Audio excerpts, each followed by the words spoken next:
Bienvenue à toutes, bienvenue à tous. Je suis ravi de vous accueillir pour cet événement sur Oracle Analytique. Voilà, merci à tous pour votre présence. Donc, nous allons démarrer dans un instant. Je vois encore qu'il y a encore pas mal de personnes qui arrivent. Donc voilà, on va pouvoir démarrer. Je suis Patrick Lemartré, je suis directeur marketing pour les technologies chez Oracle. On va, dans un premier temps, voilà, découvrir cette plateforme qu'on va utiliser aujourd'hui. Donc, vous la connaissez sûrement. D'un côté, les sondages qui restent anonymes. Notamment, on aura un sondage de satisfaction. On recueille vos feedbacks à la fin. Donc, ça reste anonyme. N'hésitez pas à y répondre. Et de l'autre côté, les deux petits icônes donc, pour profiter un maximum de cette session conversée qui vous permet notamment de récupérer les liens, les contenus qu'on partage avec vous. Et de l'autre côté, donc le Q&A qui vous permet de poser vos questions. On y répondra en live, par écrit, éventuellement aussi en direct à l'oral avec nos différents experts et différents intervenants. Voilà pour la plateforme. J'ai quelques propositions pour aujourd'hui parce qu'on va parler beaucoup de cloud forcément. Et je vous invite en fait à rejoindre notre programme que l'on appelle Oracle Cloud Free Tier.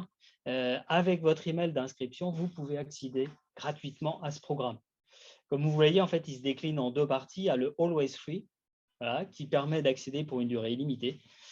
Vous avez bien noté, illimité. Voilà, vous avez un set de services qui vous permet de développer, d'utiliser dans la durée le Cloud Oracle. Et puis l'autre version, sur 30 jours, qui vous permet d'accéder à l'entièreté. Donc là, cette fois-ci, vous avez un crédit gratuit sur 30 jours et pas besoin de carte bancaire pour activer tout ça. Voilà. Une autre proposition que j'ai aussi à vous faire pour aujourd'hui, c'est de rejoindre la communauté Objectif Cloud Oracle qui vous permet en fait d'accéder à tous les contenus qu'on va utiliser aujourd'hui, à des exercices, qui vous permet d'accéder également au replay une fois que notre événement sera terminé. Donc, n'hésitez pas à flasher ce code et à nous rejoindre sur ce groupe LinkedIn. Voilà. Nous allons démarrer dans un instant. Le temps de vous faire un petit update, un petit résumé de la Data Week dans laquelle s'inscrit cette session d'aujourd'hui Oracle Analytique. Donc, peut-être qu'il y en a qui ont assisté hier à cette session autour de la base de données, notamment la version Innovation 21C qui a été présentée hier. Le replay est disponible, notamment sur ce groupe LinkedIn. Il sera aussi partagé dans le conversé. Donc, n'hésitez pas à les visionner cette session d'hier. Aujourd'hui, on va y revenir, c'est l'analytique. Et puis demain, pour ceux qui sont intéressés, demain matin, on démarre avec la sécurité des bases de données Oracle à 10 h. Et vendredi matin, on fera une dernière session pour le développement autour de ces datas que l'on aura, n'est-ce pas, soignées dans la base de données et comment les exploiter en termes de développement. Donc, voilà, tout un programme. Donc, n'hésitez pas à vous inscrire pour demain et après-demain. Je vous propose donc d'enchaîner tout de suite sur le programme d'aujourd'hui. On va démarrer. Je propose à nos différents intervenants d'activer leur caméra. Voilà, parce que je vais avoir le plaisir de vous les présenter. On a toute l'équipe de Orange Business Services que je remercie bien entendu à nouveau pour leur présence et d'avoir accepté de contribuer, de partager leur expérience. Donc, nous retrouverons donc Lionel Chaud. Bonjour Lionel. Bonjour Patrick. Nous retrouverons donc Xavier Cugnier. Bonjour Xavier. Bonjour à toutes et tous. Et Patrick Nguéné. Bonjour Patrick. Et je ne peux pas, Patrick, résister à l'idée de te souhaiter une bonne fête, bien entendu. Voilà. Bonne fête à toi, Patrick. On te retrouve tout à l'heure. Et tout de suite, donc, je passe la main à Benjamin Arnuf. Benjamin qui nous rejoint des États-Unis, que je remercie aussi. Et Benjamin est senior director sur la stratégie Oracle Analytique. Donc, on ne peut pas avoir meilleur que lui pour démarrer cette session-là. À toi, Benjamin. Parfait. Merci, Patrick. Est-ce qu'on peut confirmer qu'on voit mon écran actuellement? C'est parfait. Ok, donc je voulais remercier d'abord Joy, Patrick et le reste de l'équipe d'Oracle France pour m'avoir invité à parler aujourd'hui. Je voulais également remercier tous les clients qui sont de Suisse, de France, de Belgique, du Luxembourg. J'ai vu aussi qu'on a des gens du Cameroun, des gens du Sénégal qui sont là aujourd'hui. Donc bonjour à tous et également des gens de l'Asie et de l'Amérique latine. Mon prénom, c'est Benjamin Arnulf. Je suis Senior Director Product Strategy pour Oracle Analytics. J'ai commencé ma carrière dans le sud de la France chez Schneider Electric. Puis, je suis allé en Irlande, à Dublin, où j'ai commencé à travailler pour la Hertz Corporation. J'ai implémenté Oracle ERP, également S-Base. J'ai pu ensuite aller dans la région de New York, New Jersey, où j'ai implémenté OBI, Oracle Business Intelligence, Hyperion Planning, HFM, différents serveurs SQL. J'ai utilisé Business Object. Et enfin, je suis allé dans la région de Miami et la Floride pour implémenter Tableau, Tableau Server, Power BI et finalement Oracle Analytics Cloud et Autonomous Data Warehouse. Parce que tout ça était très bon pour la société, Oracle m'a demandé de rejoindre l'équipe Product Strategy. Donc maintenant, je suis en charge de la stratégie au niveau des clients et je passe mon temps entre la Floride et la Californie. Et c'est d'ailleurs là où j'ai rencontré l'équipe de Orange Business Services, l'équipe de Lionel, Xavier et Patrick, pour discuter de comment faire pour améliorer la performance de l'analytique chez Orange Business Services également lors de la dernière Oracle Open World. Je vais passer au slide suivant. Aujourd'hui, on va commencer à parler de l'Oracle Analytics Stratégie. Et tout de suite, c'est un slide que j'ai voulu mettre pour montrer que d'abord, la mission d'Oracle, c'est vraiment d'aider les gens à avoir de l'information, aider les gens à faire le maximum avec leurs données. Et on peut voir ici une photo de Larry Ellison durant la dernière Oracle Open World, où il a présenté Oracle Analytics Cloud et différents dashboards. Au niveau des services que nous offrons, nous avons un cloud où on offre différents services pour l'artificial intelligence, la donnée, l'analytique. On peut voir qu'aujourd'hui, on va faire le focus sur tout ce qui est bleu ici, tout ce qui est l'analytique, mais également machine learning et AI.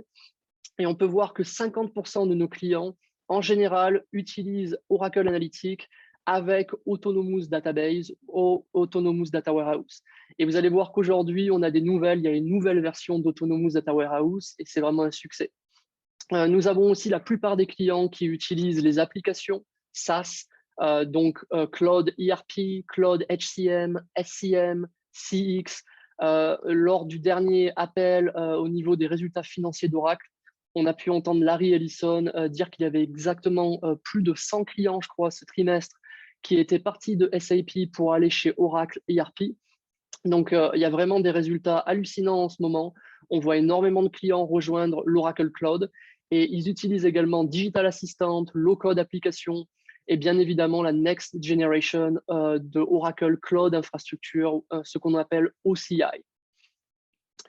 Pour la nouvelle génération de Cloud Infrastructure, il faut savoir qu'actuellement, nous avons toutes les différentes technologies disponibles, donc NVIDIA, AMD, Intel, VMware, et ça dans 29 régions live.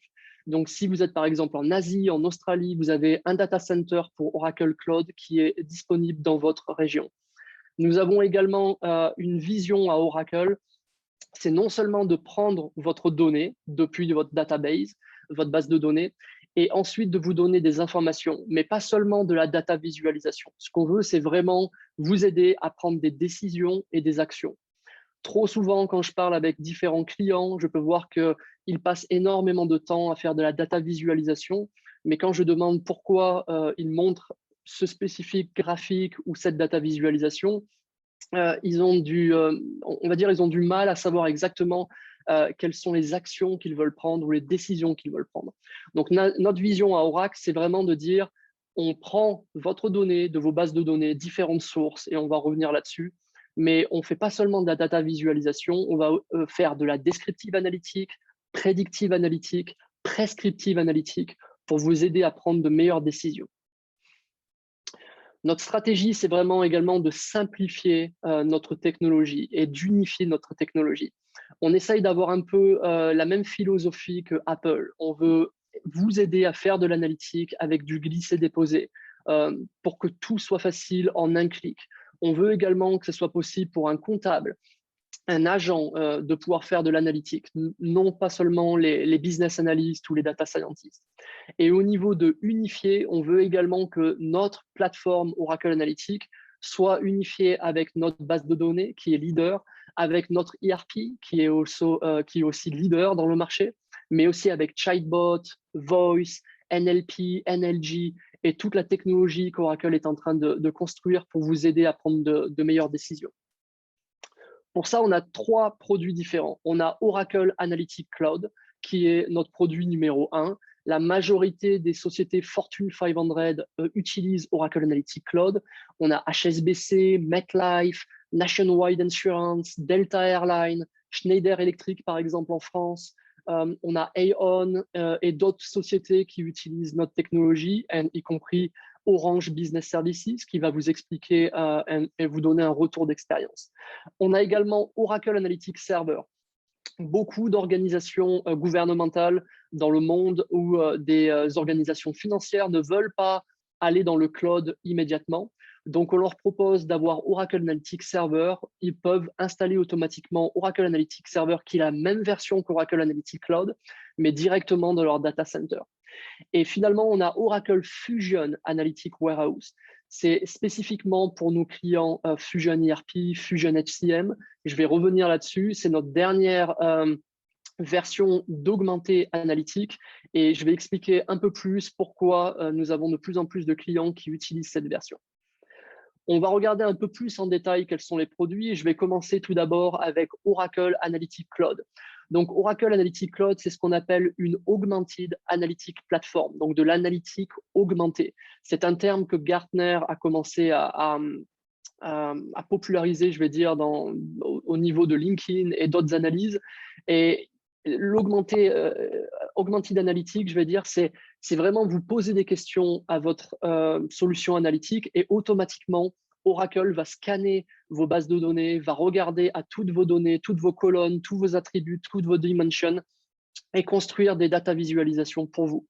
Donc, Oracle Analytics, ce n'est pas seulement une data visualization platform comme Power BI ou Tableau. On fait également de la data preparation, data enrichment, data flow, machine learning, artificial intelligence, automated insight. On vous donne de l'information automatiquement. Vous pouvez faire aussi du predictive analytic en un clic, clustering en un clic, outlier en un clic. Et on vous offre également du natural language processing, natural language generation. Et on a également une nouvelle application analytique qui va sortir le mois prochain et qui va battre toute la concurrence. Donc, vous allez pouvoir avoir de l'analytique sur votre mobile. Et également, vous n'avez pas besoin d'avoir une armée de personnes au niveau de l'IT parce que notre plateforme est self-upgrading, self-tuning, self-securing, self-patching, self-upgrading. En gros, Oracle manage l'instance pour vous, fait toute la maintenance. Donc, vous n'avez pas besoin de passer du temps là-dessus. Oracle Analytics Server, la bonne nouvelle, c'est que si vous utilisez OBIEE ou Oracle Business Intelligence, vous pouvez upgrader pour Oracle Analytics Server gratuitement si vous avez actuellement un Active Support Agreement. Oracle Analytics Cloud, on fait une refresh, on fait une update tous les 2 mois. Pour Oracle Analytics Server, c'est 1 fois par an. Mais c'est disponible sur Linux, sur Windows, et on a énormément de nouveaux clients qui utilisent Oracle Analytics Server, comme PNC Bank ou Harvard University, par exemple. Au niveau d'Oracle Fusion Analytics, c'est ce qu'on appelle une Fully Managed Augmented Analytics Solution.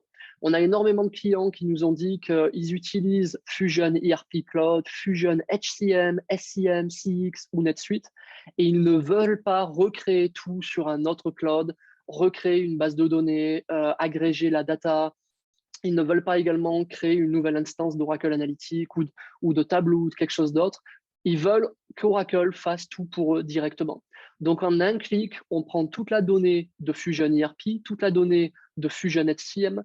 On va loader ça directement sur une base de données Autonomous. On va créer une instance d'Oracle Analytics Cloud pour vous. On va s'occuper de la sécurité, du data catalogue, on va s'occuper de la data pipeline, on va s'occuper de créer les dashboards, les drill down. Et automatiquement, votre vice-président, votre CEO, votre CIO va pouvoir voir un dashboard qui est automatisé, standardisé pour vous. Il va pouvoir aller dans le data catalogue, chercher de la donnée pour regarder un KPI spécifique sur, par exemple, les ressources humaines ou le revenu ou le net income, EBITDA, et automatiquement voir de la data sans rien faire. Alors, encore une fois, on s'occupe de la sécurité, donc on protège vos données pour vous. On s'occupe de toutes les upgrades, donc vous n'avez rien à faire.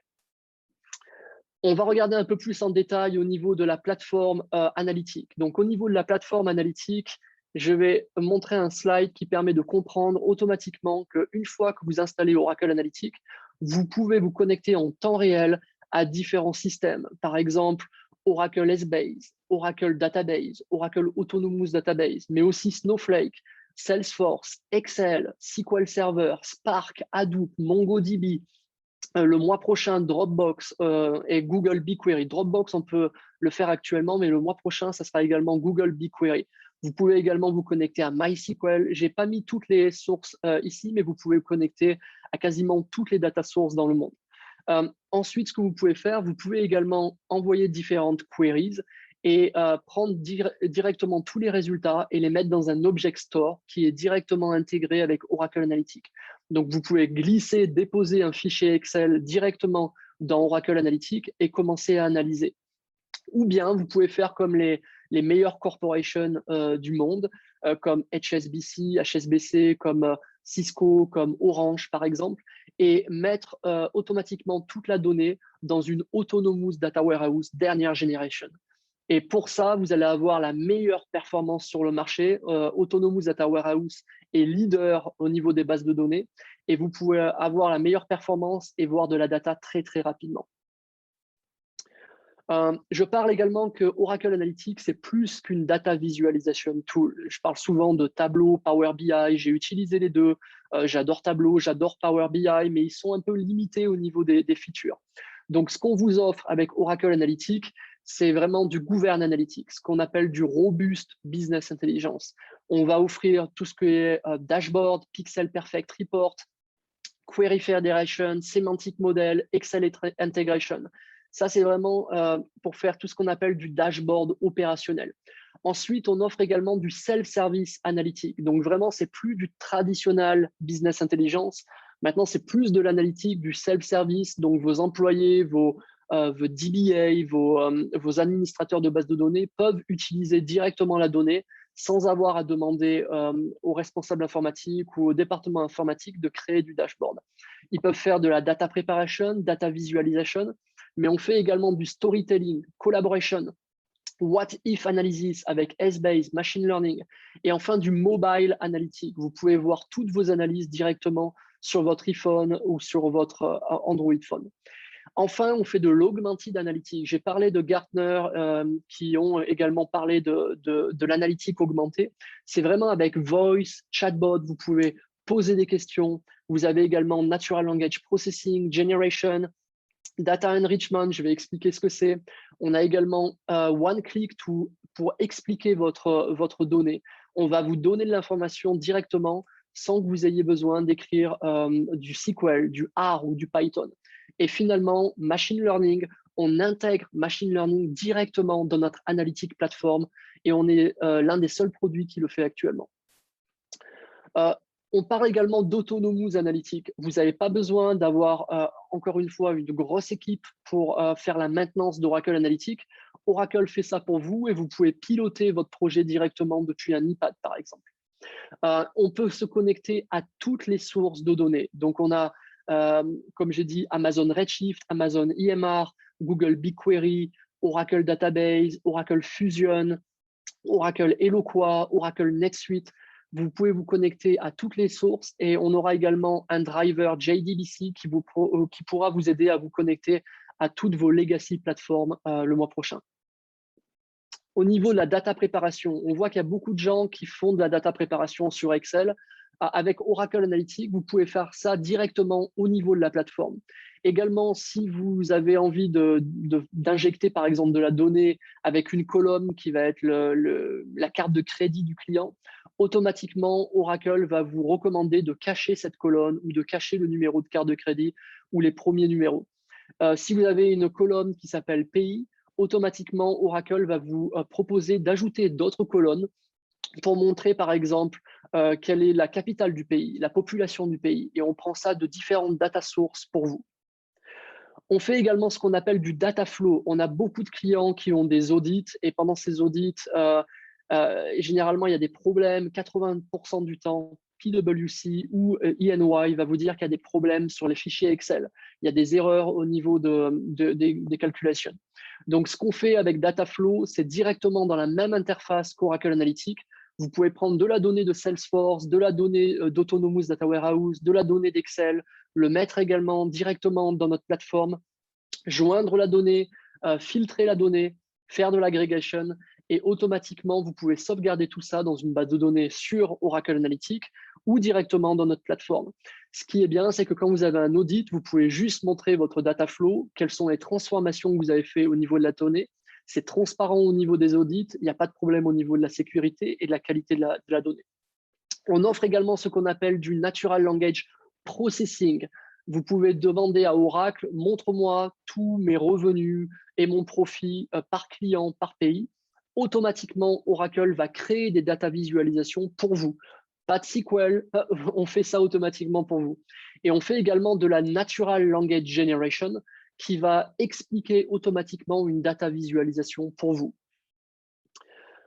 On a également un self-service qui est l'un des meilleurs sur le marché. Vous allez pouvoir voir les critical capabilities de Gartner, mais également IDC et Forrester parlent à ce niveau-là de nos capacités et de nos features.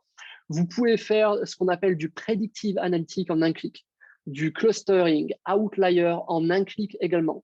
Donc, pas besoin d'être un data scientist. Oracle fait ça pour vous. Vous pouvez faire aussi ce qu'on appelle du data discovery. Si vous n'avez pas d'idée au niveau de votre jeu de données, vous pouvez faire un clic droit et dire à Oracle, explique-moi quelles sont par exemple les ventes pour ce trimestre.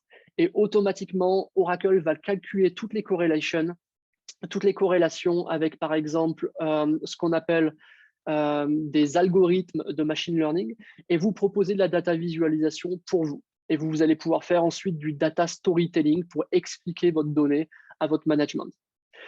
Au niveau du machine learning, j'ai un slide qui permet de comprendre très rapidement ce qu'on a voulu faire. On ne veut pas que vous utilisiez par exemple R ou Python, qui est assez complexe pour certaines personnes, pour faire du machine learning. Ici, vous faites du glisser-déposer. Vous pouvez prendre par exemple 5 ans de jeu de données de Bitcoin, sélectionner par exemple un modèle machine learning pour faire de la régression linéaire ou du random forest, du CRT ou quoi que ce soit.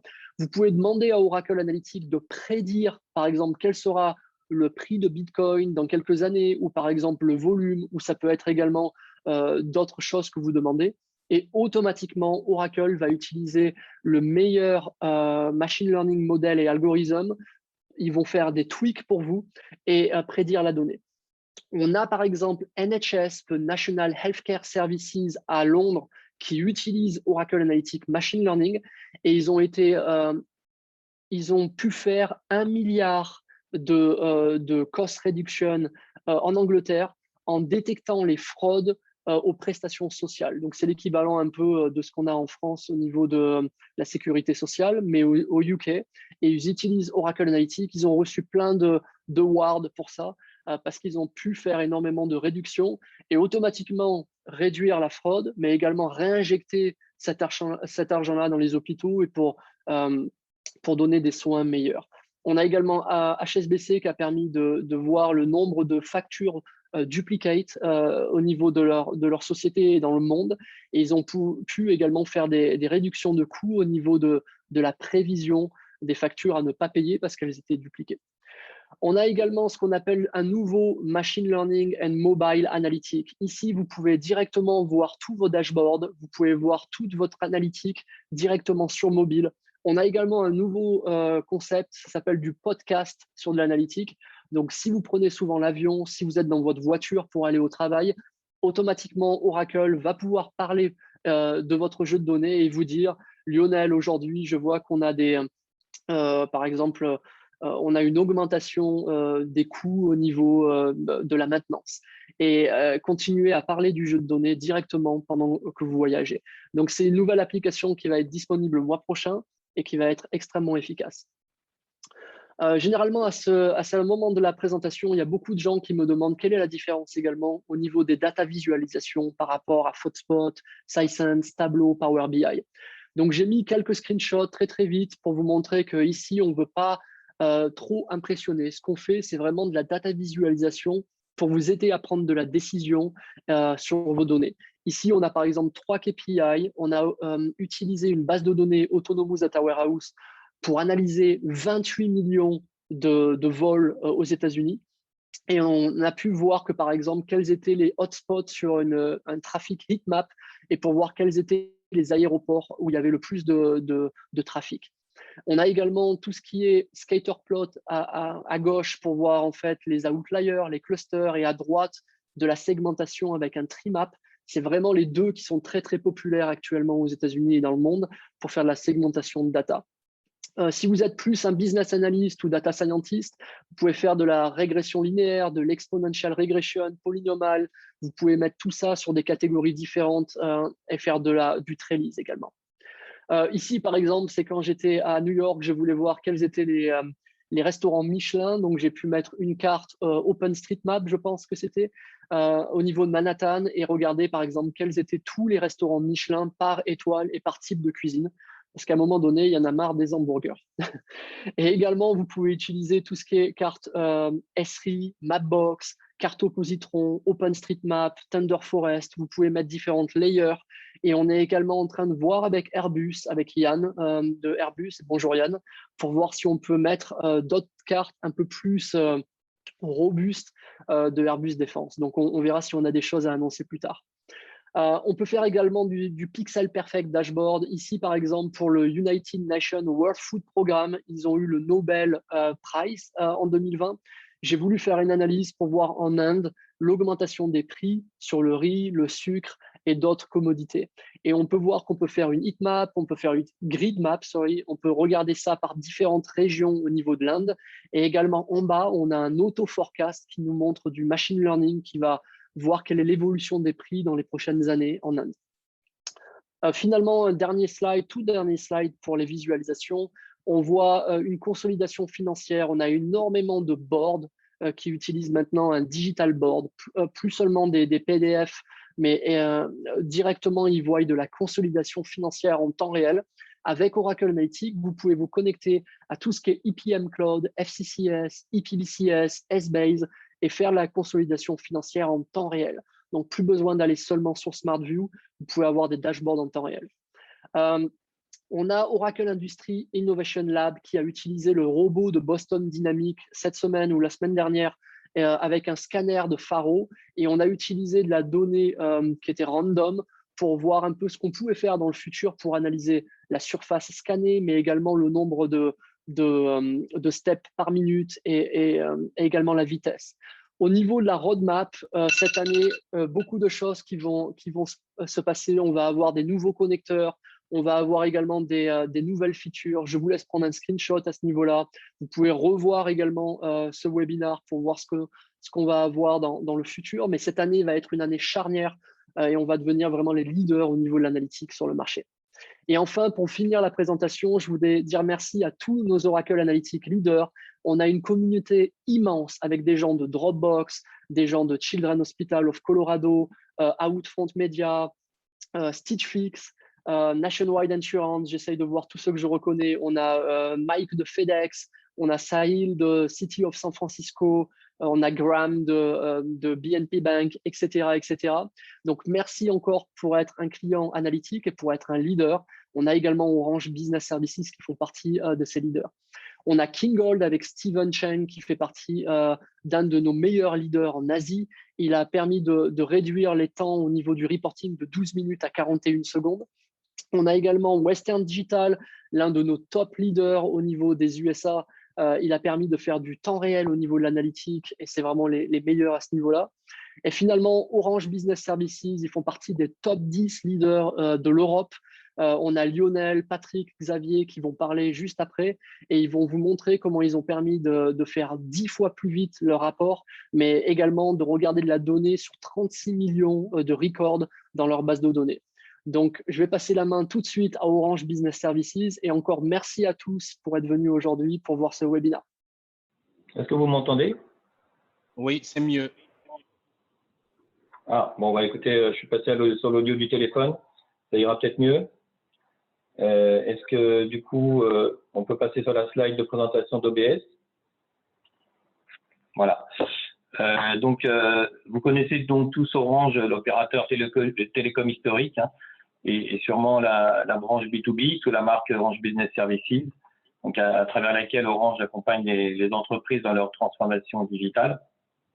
Donc, en tant qu'opérateur d'infrastructure et d'intégrateur de technologies et de prestataire de services, donc OBS dispose d'un portefeuille d'offres destinées à accompagner les grands comptes, les collectivités territoriales, les PME, mais aussi les multinationales du monde entier, dans la réalisation donc de leurs projets de transformation digitale. Alors, les données sont le thème de la Data Week. Et elles font partie intégrante de la transformation donc digitale et elles sont au cœur des solutions donc offertes par OBS. OBS, faut savoir que OBS et la donnée, donc c'est un voyage qui passe par plusieurs étapes. Donc la collecte des données à travers les réseaux IoT. Aujourd'hui, OBS gère plus de 16 millions d'objets connectés. Le transport de la donnée grâce aux services de connectivité et aux réseaux fixes et mobiles.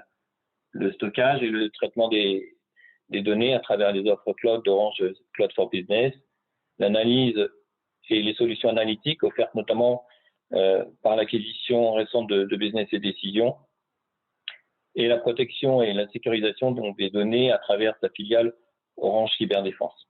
Donc voilà la présentation en un coup d'œil très rapidement d'OBS et ses interactions avec la donnée. Donc, slide suivante.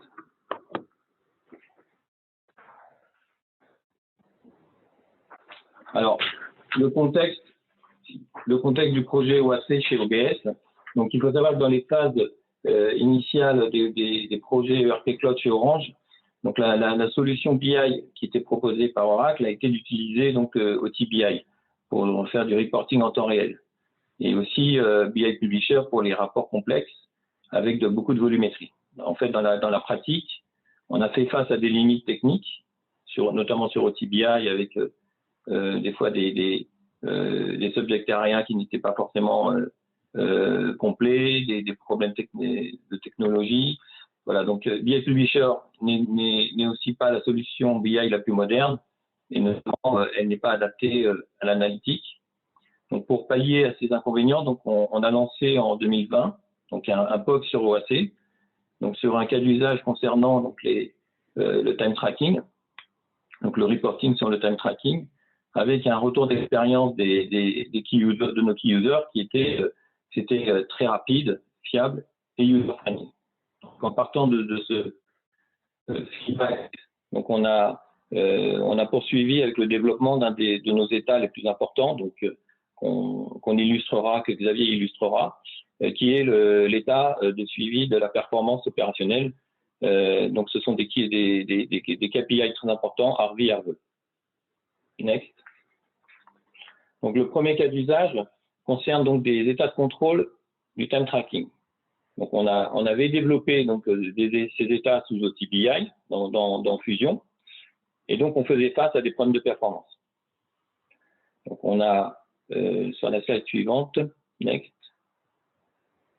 Donc voilà, donc ce slide en fait illustre l'apport d'OAC du point de vue de la performance.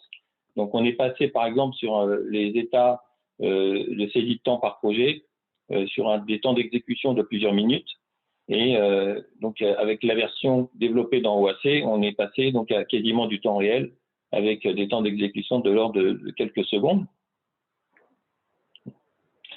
Next. Alors, sur le second cas d'usage, celui qui concerne RV, donc ce sont des KPI qui servent à monitorer donc l'activité opérationnelle d'une ESN en fait comme OBS. Donc ils servent aussi donc à mesurer donc la performance opérationnelle donc du métier. Alors ici on représente la formule qui n'est pas compliquée en soi, hein, qui permet de calculer donc ces indicateurs. Mais ce qui est important en fait dans ce cas d'usage, c'était de pouvoir s'affranchir de précalculs stockés en amont et d'offrir une solution de restitution qui soit totalement dynamique, avec des calculs effectués à la demande en temps réel. Next. Donc voilà, si l'architecture que va détailler, expliquer Patrick. Merci Lionel et bonjour à tous et à toutes. Alors, je vais vous décrire l'architecture que nous avons utilisée globalement pour l'ensemble des use cases, mais spécifiquement pour l'Arvi-Arveux. L'Arvi-Arveux, on vous a dit que c'est le rapport entre la force de travail générale et puis la production réelle. Alors, sur la chaîne que vous voyez en face, on a globalement en fait 6 objets. Un objet database source. Ensuite, on a des connecteurs, on a un object storage, on a un data warehouse avec 2 composants, les staging tables et puis les target tables ou data mart ou encore base de données cible. Et après, vous avez tout un orchestreur en haut, Oracle Integration Cloud, donc qui est l'intégrateur du cloud. Et après, vous avez OAC. Dans OAC, vous avez la partie RPD et la partie reporting déclinée en data vise et puis en BI d'entreprise. Alors concrètement, sur les données sources, on récupère des données globalement de 2 modules, hein, le module HR et le module PF. HR pour la force de travail générale et production, ce sera PF. Alors, nous utilisons un connecteur, c'est BICC, hein, c'est le connecteur natif de Fusion pour la BI. Alors, au-dessus, nous connectons ce qu'on appelle, ce que je vous ai décrit OIC tout à l'heure, qui lui va permettre de scheduler l'ensemble des jobs BICC et puis les extractions BI Publisher, parce que quand on utilise BICC pour récupérer directement des données de fusion via ce qu'on appelle des views objets, des PVO. Et il arrive dans nos cas qu'on n'ait pas assez de PVO, on n'ait pas tous les PVO pour pouvoir répondre à un besoin. À ce moment, on revient à la méthode traditionnelle d'extraction en utilisant BI Publisher. Et le tout est orchestré par OIC. On charge en extrayant de BICC, on charge dans un object storage de OCI, donc du pass. Et en passant du pass, on charge directement dans une staging. Et puis, derrière, on utilise la PLSQL pour pouvoir faire des transformations et charger dans des data marts que l'on récupère dans le RPD. Next. Alors là, je vous présente très rapidement la modélisation qui est faite, hein. Vous avez sur la gauche un modèle transactionnel classique dénormalisé, composé des tables à la fois des modules PF et du module HR qui nous permettent derrière de faire le rapport entre notre dénominateur et notre force de travail et notre production, hein, pour ne pas utiliser des termes techniques, fonctionnels. Donc, on extrait ces données transactionnelles et vous voyez tout au milieu, alors j'ai mis dans ADW et OAC parce que dans tous les cas de figure, dans ADW, au niveau de la target ou des target tables, on prépare la modélisation en rentrant dans une logique de tables de faits autour desquelles graviteront des tables de dimensions. Et dans le RPD, on formalise cette modélisation en étoile qui nous permet, in fine, de créer un subject area Arveux, qu'on peut exploiter à la fois dans Analytics Answer ou alors dans DataVis. Xavier vous expliquera alors la façon dont les rapports ont été faits et comment c'est exploité dans la partie Analytics, parce qu'il fallait d'abord répondre à un besoin urgent, et sachant que dans l'avenir, on continuera sur la partie DataVis, mais le modèle est prêt à la fois sur Analytics et sur DataVis. Xavier.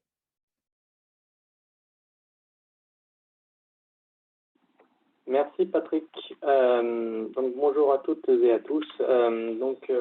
Cette fois c'est mon tour. Je vais vous présenter quelques représentations, quelques illustrations de reporting que nous avons construit autour de ces axes Harvard-V. Alors pour ça, je vais changer d'écran et voilà, passer sur ces vidéos. Alors, ce qui est important de comprendre avant de commencer, c'est comme l'a dit tout à l'heure Lionel, on voulait s'affranchir de pré-calcul avec OAC, on voulait se débarrasser des problèmes de performance, mais pas de la mauvaise façon, de la bonne façon, c'est-à-dire en exploitant les capacités de calcul en temps réel. Alors évidemment, le travail de fond sur la modélisation est fondamental, mais néanmoins, on voulait effectivement que tous les calculs que l'on puisse faire soient faits en temps réel, quelle que soit la période, quel que soit le périmètre. Et c'est rendu possible avec OAC grâce aux capacités de calcul en temps réel. Alors, juste pour reprendre ce qui a été dit brièvement, quand on fait ce calcul, vous avez vu la formule tout à l'heure de Larve-Harvey, en soi, elle n'est pas compliquée. Mais ce qui est compliqué, c'est de croiser tous les axes en même temps. C'est-à-dire, on fait un calcul au niveau le plus fin qui est l'employé, mais autour de l'employé gravite un certain nombre d'attributs, son manager, son centre de compétences, enfin, n'importe quel niveau de management, je pourrais dire, son entité légale, voilà, tous les niveaux organisationnels possibles qu'on peut imaginer lui sont rattachés. Et puis, il y a la dimension temps. Qui est importante. Donc, on a des représentations, des calculs nécessaires sur différents axes qui peuvent être l'année, le semestre, un trimestre, et voilà. Donc, ça, c'est ce que vous voyez en gros dans ce que je montre actuellement, le bandeau de paramètres avec les axes, la dimension de temps à gauche, et puis les axes opérationnels, je dirais, les attributs liés à l'employé. Voilà, c'est ce que je trace actuellement avec le curseur. Et ajouter à cela, finalement, on va pouvoir, d'un onglet à l'autre, avoir des représentations différentes. Donc, chaque onglet, finalement, c'est dans la façon dont on l'a représenté. Chaque onglet va répondre à des questions spécifiques. Alors, dans cet onglet, précisément, ce qui est intéressant, c'est qu'on veut, à un moment donné, mesurer un ensemble ou restituer un ensemble d'employés qui vont répondre à des critères particuliers. C'est-à-dire, dans cet exemple-ci, je veux mesurer dans ce calcul Harvey, je rappelle en fait ce calcul en gros, on va mesurer l'ensemble des activités soit facturables, soit non facturables, par rapport à un dénominateur qui va être le nombre de jours attendus sur une période. Et dans ces activités facturables, non facturables, c'est ce qu'on retrouve ici sous forme de work type. Ici, par exemple, je veux mesurer les activités, les personnes dont l'activité administrative représente plus de 10% de l'Harvey. Donc, vous voyez, de façon assez simple en termes de représentation, on a cet opérateur qui va permettre de mesurer est-ce que je suis sur l'Harvey, est-ce que je cherche quelque chose de plus grand, plus petit. Et puis enfin, on a fait le choix d'avoir différents niveaux de représentation dynamique, c'est-à-dire que si je souhaite afficher une représentation avec le niveau cost center, eh bien, je le choisis ici et vous allez voir dans l'exemple que je peux avoir d'autres représentations de cela. Donc, concrètement, je passe mes paramètres, donc je vais passer un peu vite sur cette partie que j'ai déjà commentée. Ensuite, j'applique les filtres en cliquant sur Apply et dynamiquement, je vais pouvoir changer de cost center en termes de représentation et à chaque fois, le système va dynamiquement recalculer l'ensemble des personnes qui correspondent à ce que je souhaite restituer. Donc, précisément, les paramètres que j'ai passés dans le bandeau supérieur, les temps administratifs, dont le taux d'Harvey est supérieur à 10 points. Voilà. Donc, ça, en gros, c'est une des représentations assez classiques et qui est demandée par le métier de façon quasi systématique. Et c'est un facilitateur parce que ça permet aussi d'aller chercher des choses qui peuvent être soit des anomalies, soit quelque chose de très très bon. Il n'y a pas que les mauvais côtés. Par exemple, dans cette restitution, on peut également chercher ceux dont les activités facturables, cette fois, ont un taux supérieur à 85%. Voilà. Et on peut à la volée changer le niveau de représentation. Cette fois-ci, on veut le manager comme niveau de représentation. Et de cette façon, je vais avoir le manager qui va apparaître dans cette liste de valeurs. Vous avez compris, on a masqué les données sensibles. Mais de la même façon, pour un manager, quel qu'il soit, je peux avoir une liste des employés qui répondent à ces critères. Voilà. Donc, c'est précisément quelque chose qui est autorisé, permis en fait finalement grâce à OAC parce qu'on est complètement débarrassé des problèmes de performance. Donc là, on va chercher chirurgicalement, si vous voulez, de la donnée. Un autre exemple de représentation, cette fois, c'est en termes d'utilisation. En termes d'utilisation, larvi, je mesure la performance opérationnelle de gens, de personnes, mais ce qui m'intéresse aussi, c'est de mesurer pour qui ils travaillent, qui sont les bénéficiaires dans mon organisation de ces temps. Et de la même façon, ce sont des axes finalement supplémentaires que je mets dans la formule en termes de représentation. C'est ce que vous trouvez ici à droite dans le split by. Donc de cette façon-là, je peux aller chercher un ensemble d'employés qui répondent aux critères que je vais passer en paramètres et je souhaite avoir une représentation de l'utilisation de ce scope d'employés par centre de coût ou par ce qu'on appelle la project unit, qui est une forme de line of business, hein, par entité légale, par exemple, etc. Alors, globalement, les mécanismes sont toujours un peu les mêmes. Hein. Simplement, l'usage que j'en fais, la lecture que j'en fais est strictement, est vraiment différente. Donc là, par exemple, je vais pouvoir avoir cette représentation sur les activités facturables. Donc, par cost center, je vais pouvoir comprendre sur le scope que j'ai interrogé, quels sont les cost centers bénéficiaires, tant sur les activités facturables que non facturables. Et encore une fois, la lecture et la représentation que j'en ai est très rapide. Donc cette fois-ci, je peux changer la représentation. Je souhaite savoir quelles sont les entités légales bénéficiaires, celles qui profitent le plus à ces activités, hein, à ces personnes, de ces personnes. Et de la même façon, je vais avoir ce type de représentation. Encore une fois, ces calculs sont faits à la volée. Ça pourrait être tant aussi bien sur le mois en cours que sur finalement quelque chose de beaucoup plus large, beaucoup plus grand. Voilà, donc ça c'est le second exemple que je voulais vous présenter. Un troisième exemple ici, cette fois, l'idée c'est d'avoir une représentation simplifiée et détaillée à la fois dans la même page. Alors, on est sur ce qu'on appelle aggregated figures. Là, l'idée, c'est que je veux mesurer les taux, soit d'ARVE, soit d'ARVI. Je ne l'ai pas précisé, mais en réalité, il y a deux taux hein, qui sont disponibles. C'est quand même important de savoir parce que finalement, sur juste un clic, je peux changer la formule. Hein. L'ARVI inclut les jours de congé, l'ARVE ne les inclut pas.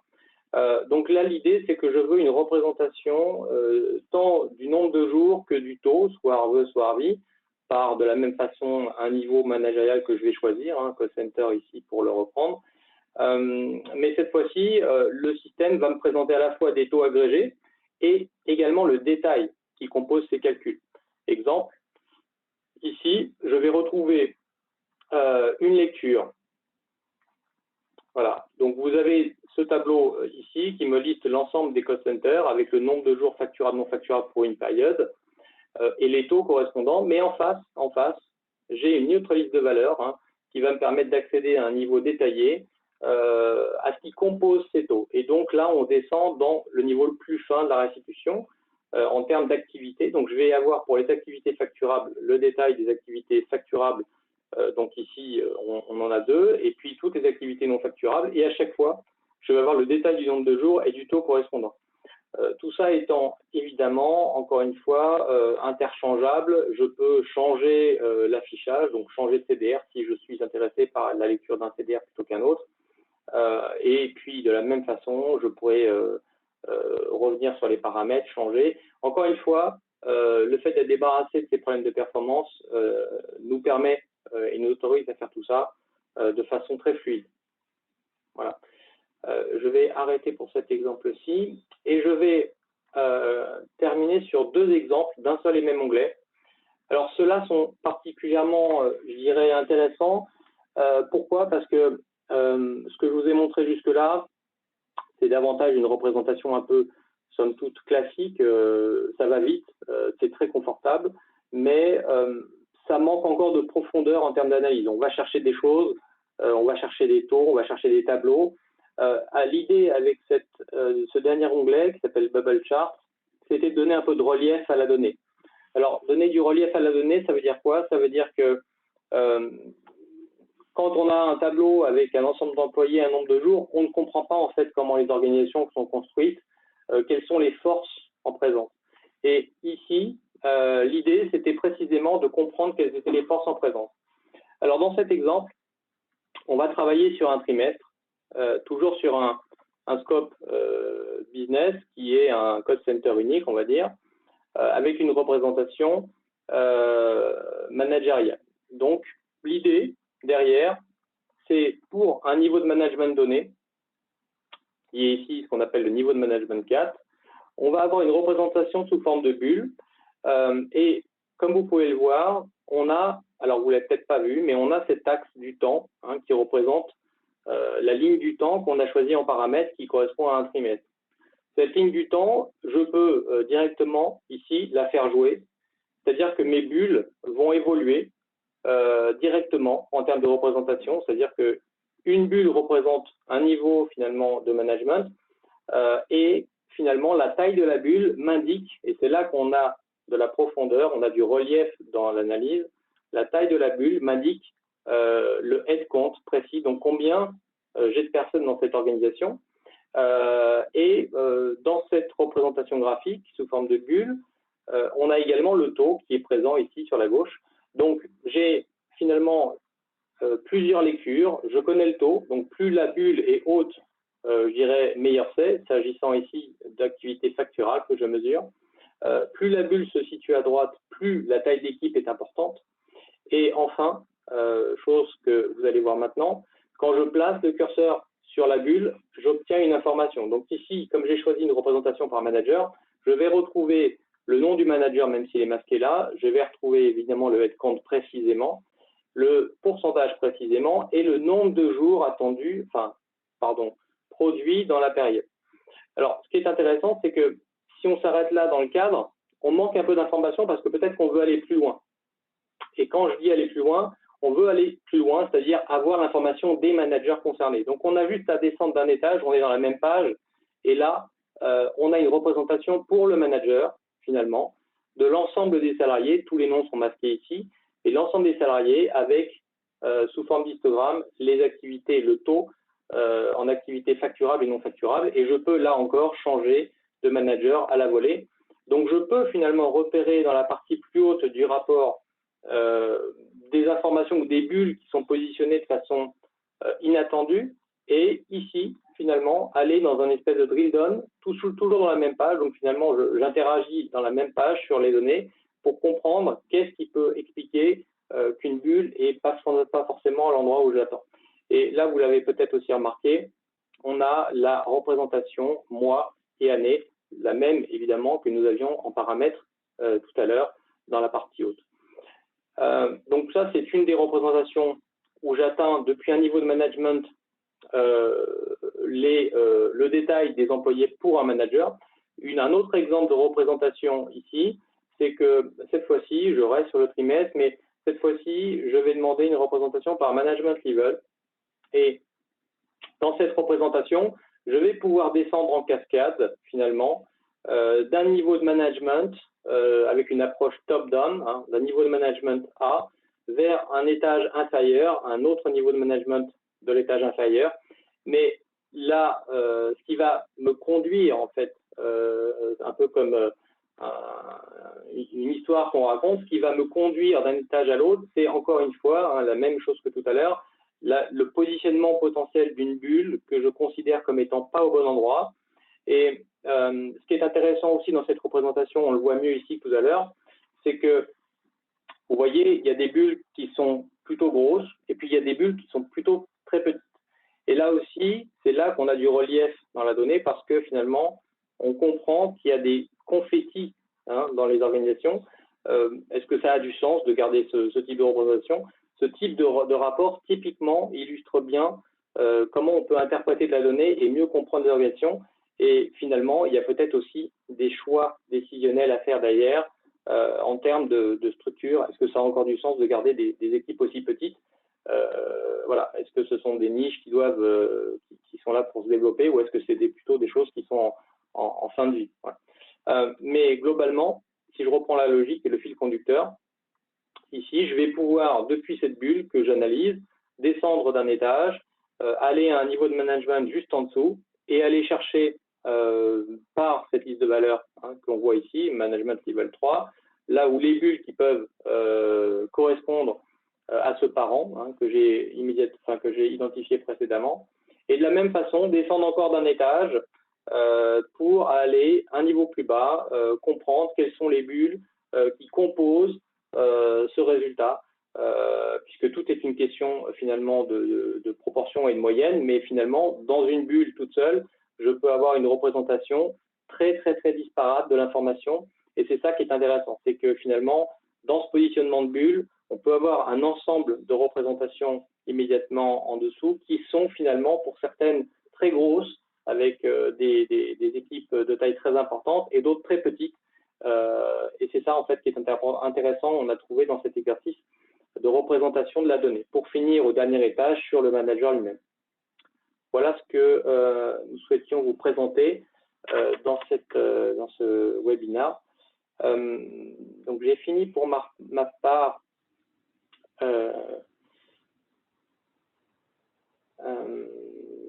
J'ai fini pour ma part, Benjamin. Je ne sais pas. Parfait, et je pense que c'est à Patrick maintenant de. Oui, merci Xavier, merci à vous tous, merci à OBS de ce partage très très complet. On a eu un peu peur, Lionel, au début, mais je dois dire que derrière, tout fonctionnait. J'avais une question, je sais qu'il est déjà 18 h. Est-ce que vous pouvez nous en dire plus sur l'équipe en fait, qui travaille autour de ce projet-là? Je ne sais pas si c'est Lionel ou… Oui, vous m'entendez? Oui. Oui. En fait, on a commencé avec une toute petite équipe. Donc voilà, on a commencé en 2020 avec un POC.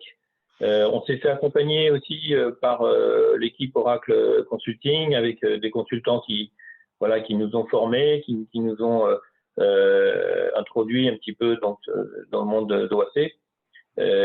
Donc on était, je dirais, une petite équipe de 5 personnes à peu près côté OBS. D'accord. Et un accompagnement de 2 ou 3 personnes côté Oracle Consulting. Très bien, merci beaucoup. Il y a une autre question, est-ce que vous avez envisagé d'utiliser tout ce qui peut être machine learning, d'intégrer ça dans vos projets? Est-ce que c'est dans vos plans? En fait, c'est effectivement la suite de notre parcours OAC, c'est de pouvoir utiliser les capacités de DataVis et aussi d'exploiter donc les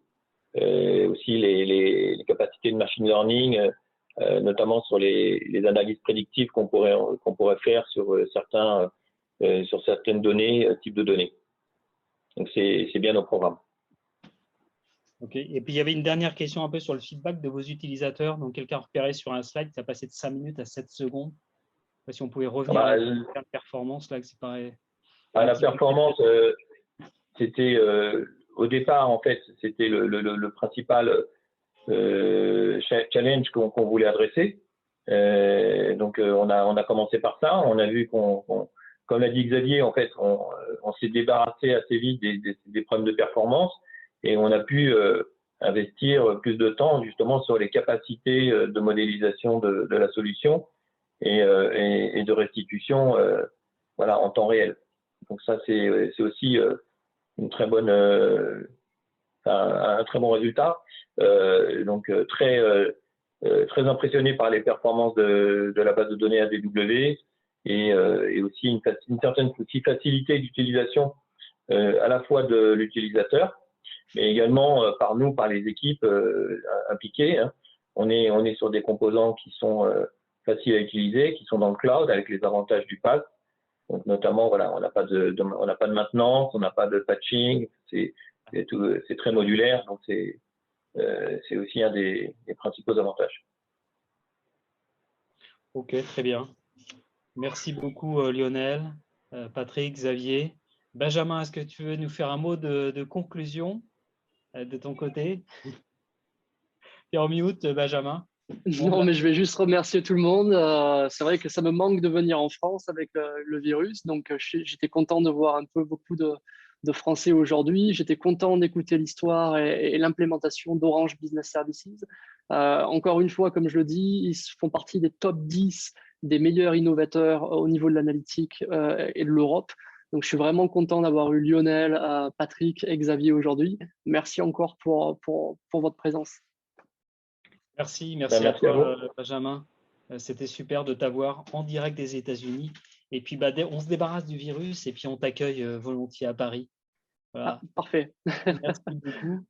Je vois que Merci la à tous. régie a envoyé le petit message questionnaire de satisfaction.